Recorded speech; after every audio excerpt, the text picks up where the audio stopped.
Olá, eu sou o professor de arte e cartunista Raposa, um renomado ninguém. E o tema do vídeo de hoje é sobre economia. Sim, você ouviu bem, economia é um tema que eu nunca abordei nesse canal. E por que eu vou falar de economia? Bom, porque não é economia em si, é a economia envolvida com política, e política vocês sabem, estão careca de saber, que é um dos temas desse canal. Mas é claro que eu reconheço a minha própria mediocridade e quanto eu sou leigo no assunto, então eu não vou ser um prepotente de ficar lendo resumos sobre artigos de economia e vim aqui fazer um resumo ainda mais grosseiro, de ficar cagando regra e bancando sabe tudo, como certos youtubers, principalmente na área do Neocon, vivem fazendo. Então, para me ajudar no vídeo de hoje, eu trouxe um youtuber meu amigo, que é muito bom, é o Fábio Gomes, do canal Juventude Atuante. O cara é formado em economia e em administração. Ele tem duas faculdades com dois pontos de vista próprio, talvez, sobre o assunto, que ele consegue mesclar e fazer de uma maneira muito mais clara. Eu pedi ajuda para ele falar de uma maneira assim didática e fácil para públicos leigos como eu e você entender. Claro, para ficar de maneira mais didática e fácil de se absorver o conhecimento, a gente separou as falas econômicas dele em 4. Mas por que eu quero falar de economia? Porque eu vejo que tem muita gente, mas muita gente, que diz que eu sei que o Bolsonaro é um ser nefasto, eu sabia de todos esses problemas que ele e a sua família tinha, que ele era um vagabundo que ficou 30 anos sugando do Estado, mas ele está trazendo um economista fodão, e o pessoal achava que o plano econômico do Bolsonaro era muito melhor que o do Haddad, então votaram mais no ministro da economia do que no próprio presidente. O que pra mim é sempre uma coisa intrigante, porque primeiro, como alguém pode ser fã do Paulo Guedes? Sim, muitos dizem que são fã exatamente do Paulo Guedes. Paulo Guedes, que é um economista que além de ter participado de uma ditadura no Chile, não que ele tenha sido responsável pela ditadura, né? Mas estava lá apoiando o governo do Chile na parte econômica. O cara está sendo investigado por fraudes de fundo de investimento. Ou seja, o cara tem um histórico ficha suja pra caramba pra alguém. Ah não, mas não importa, as ideias dele são geniais. Primeiro que essas ideias geniais, o cara vem de uma escola econômica de Chicago que já está, digamos, defasada, que já foi comprovado que a longo prazo não funciona, tanto que nem lá onde foi inventado essa teoria neoliberal os caras aplicam do jeito que ela é. Mas eu queria ter um respaldo mais profissional, um respaldo mais profundo, então por isso estou fazendo essa collab com um economista, porque aí vocês podem discordar de mim, mas discordar do cara, no mínimo você tem que ter estudado economia tanto quanto ele. Ah, Raposo, então você está falando que só porque o cara é formado na área, a opinião ou a palavra dele é uma verdade absoluta e inquestionável? Não! Mas é claro que você tem que trazer argumentos tão detalhados e bem embaçados quanto ele vai falar nesse vídeo. Porque senão vai ficar só uma coisa tipo, ele se baseia em coisas que ele estuda, que ele foi comprovado por fatos históricos se funciona ou não, e você vai ficar só com machismo porque tem motivações ideológicas por trás. E além disso, porque eu ainda quero falar de economia? Porque tem muita gente, tipo um certo cartunista famoso aí que você já deve saber quem é, que diz que não, o importante é uma economia próspera. A única coisa que importa, porque o nosso maior problema nesse país é a economia. Eu concordo que um dos maiores problemas desse país é a economia. Mas será que só uma economia próspera vai funcionar nesse país? E é por isso mesmo que eu quero começar com a primeira parte do vídeo, que é a política neoliberal que o Temer adotou, que já ficou meio que claro que vai ser continuação do governo Bolsonaro e que impacto isso traz para a sociedade. Um dos maiores problemas desse país, que analistas internacionais já falaram, é o quê? Desigualdade social. E querem aplicar uma política neoliberal num país com uma grande desigualdade social, e porque isso não vai funcionar? Bom, então vá ao vídeo, a primeira parte, que o Fábio Gomes comenta sobre isso. Com a política liberal do Michel Temer, foi diminuído investimentos sociais, provocaram um aumento na desigualdade de renda, provocaram um aumento nos índices de mortalidade infantil, aumentou o desemprego. Então, assim, essa política, ela afetou principalmente aos mais pobres, né?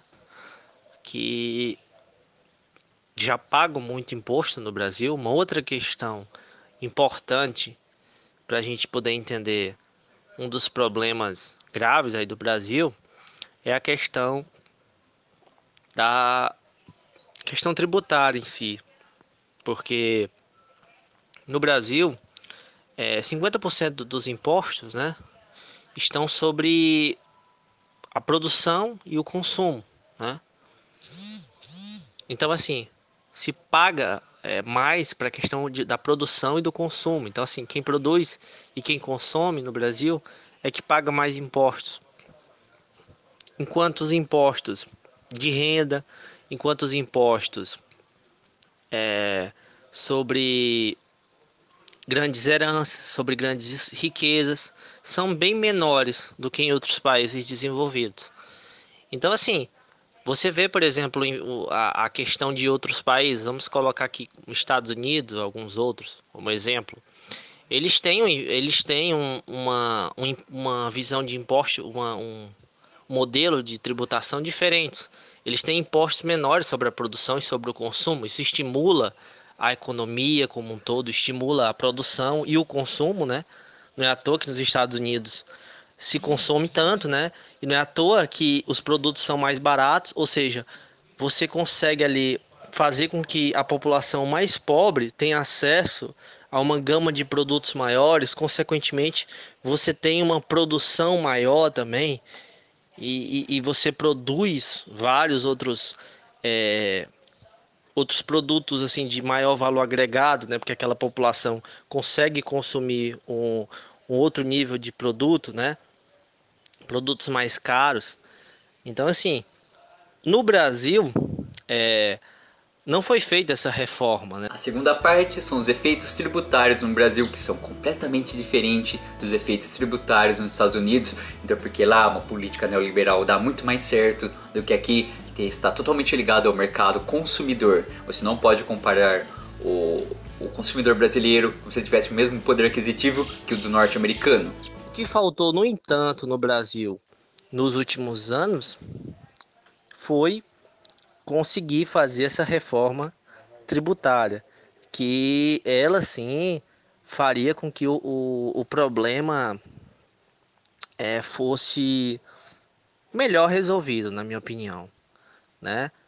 É um dos grandes pontos assim que deve ser tratado no Brasil. Infelizmente, não foi feito e muito menos agora será feito. Então, assim, por um lado, além de não fazer essas reformas, essa reforma tributária, o governo pretende tirar esses investimentos sociais, né? Investimentos também em educação, investimento em saúde, investimento que beneficia principalmente os mais pobres, né? Todos esses investimentos beneficiam os mais pobres. Então, quando ele tira esses benefícios, está prejudicando os mais pobres, está prejudicando a economia como um todo também, toda essa gente consome, né? E principalmente está aumentando o nível de desigualdade social, está aumentando consequentemente também a miséria, as mortes, né? A violência, né? A violência ela também cresce muito quando cresce esse abismo social. Então gera-se um caos social, né? Na terceira parte, o Fábio Gomes discorre sobre os programas sociais do PT, porque isso talvez ajudaria muito mais na economia do país do que essa política neoliberal. Então, assim, o que aconteceu no Brasil nos últimos anos, né, principalmente no governo do PT, né, no início do governo do Lula, né, foi o seguinte, foi que houveram investimentos sociais ali, houve uma transferência de renda, como Bolsa Família, houve outros projetos como Minha Casa Minha Vida, entre outros, né? A gente pode citar também o, o ProUni, o Sisu, que ofereceu ali um nível superior, né? Uma possibilidade da entrada, da inserção das pessoas no nível superior, o que possibilita também para elas, né, uma maior qualificação profissional, né, com cursos de nível superior ou cursos profissionalizantes, né, que fazem com que elas consigam ter em tese, né, uma inserção mais facilitada no mercado de trabalho e também uma renda um pouco maior, né. Agora a quarta parte é um complemento, que seria as mudanças de impostos no Brasil. Eu posso fazer uma avaliação também sobre o que eu acredito que deveria ser feito. Acho que mudança de um pensamento, um paradigma que se tem aí. Vamos pensar um pouco. uma diminuição no salário mínimo, né, provoca uma diminuição no consumo das famílias, né? Isso é uma coisa lógica. Então vai prejudicar sim a quem consome e também a quem produz. Então, pela lógica, isso vai prejudicar a economia como um todo. Então a ideia que eu acredito que seja muito mais importante, mais interessante, seria algumas diminuições, talvez, sim, talvez dos encargos, né, sobre a produção, né, diminuir alguns impostos sobre a produção para estimular a produção, né, e dessa forma poderia assim baratear um pouco mais também os produtos, né, já que os encargos são feitos para as empresas também fazem com que aumente o preço dos produtos. Então, acredito que sim, se houver uma política de diminuição de alguns encargos sobre a produção, né, e uma substituição desse imposto sobre a produção e sobre o consumo para impostos sobre herança, para impostos sobre riquezas e principalmente para impostos sobre os lucros, né?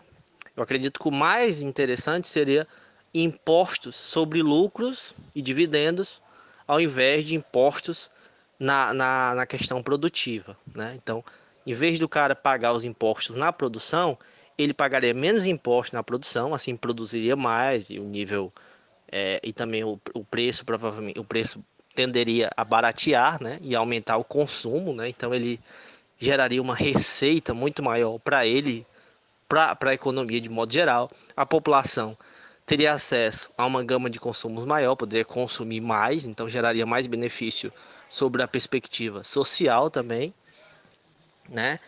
E conseguiria também o governo fazer essa substituição, né? Então, ao invés deles receberem sobre a produção, eles receberiam sobre os lucros, né? E os lucros com certeza seriam maiores, né? Afinal, ele teria menos impostos ali no início, né? Para produzir.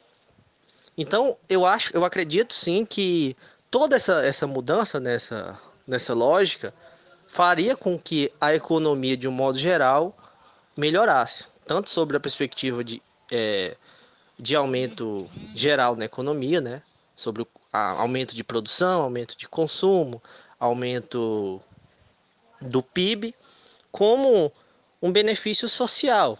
Como eu falei, as pessoas teriam acesso a mais produtos, né? Teriam acesso a uma gama de produtos, conseguiriam uma diminuição nos preços de modo geral, que é a lógica, como eu expliquei, que segue, né, alguns países desenvolvidos.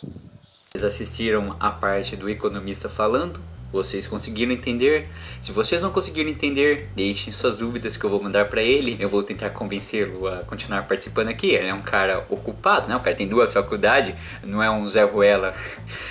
Mas a gente vai tentar fazer mais collab, talvez quem sabe um dia gravar lives, que assim eu faria parte de vocês mais leigo no assunto. E sempre que ele estiver explicando sobre economia, a gente tem umas dúvidas em comum, eu vou lá e interrompo. Peço para ele explicar de maneira mais didática, com uma linguagem menos técnica que talvez só a gente que estudou o assunto entende. Porque como eu disse, o objetivo desse canal é ser o mais simples possível, ter uma linguagem menos técnica, mas o que eu quero continuar falando sobre economia, que aí vai uma interpretação pessoal minha, mas conversando com o Fábio Gomes eu acho que eu não estou no caminho errado. Você quer acabar com o argumento de um defensor do liberalismo, do neoliberalismo? Você quer destruir essa cambada prepotente do MBL? Ai, como eu queria ser convidado para Jovem Pan para confrontar qualquer um desses cabaços.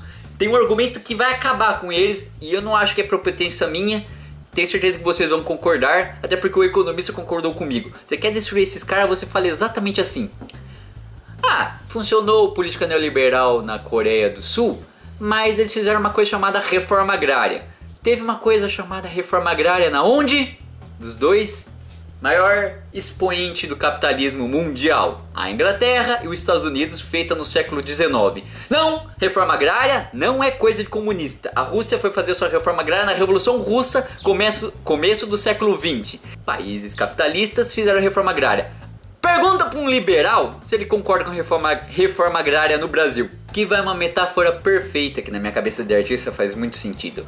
A maior crítica dos liberais, capitalistas, não é que o Brasil tem muito estatal que monopoliza muitos setores, não abre o livre concorrência, etc. Por que eles aplicam essa regra na indústria, mas não aplicam no campo? Não é a mesma lógica no campo? Grandes latifundiários que monopolizam as culturas do Brasil. Por que não se distribui terra? Então abre várias produções, várias concorrentes, livre iniciativa do campo, etc. E assim, quanto mais produto no mercado barateia, a concorrência aumenta, é melhor para o consumidor. Por que essa regra não se aplica no campo, os caras só aplicam na parte industrial da economia? Eu sou professor de arte, cartunista Raposa, que hoje me meti a tentar dar minha visão de mundo sobre economia. E eu acho que eu não estou totalmente errado, porque se eu estivesse, talvez o economista tivesse me corrigido, ou eu posso estar delirando aqui, porque muita coisa que eu disse aqui eu não conversei com ele. Mas é aquela coisa, por favor, deixe suas dúvidas, suas reflexões, vamos refletir sobre o assunto. Deixe dúvidas para o Fábio Gomes, para tentar convencer ele, mostrar aqui, olha só que legal, as pessoas querem saber mais, quem sabe ele dá moral para esse canal, não é? Abraço!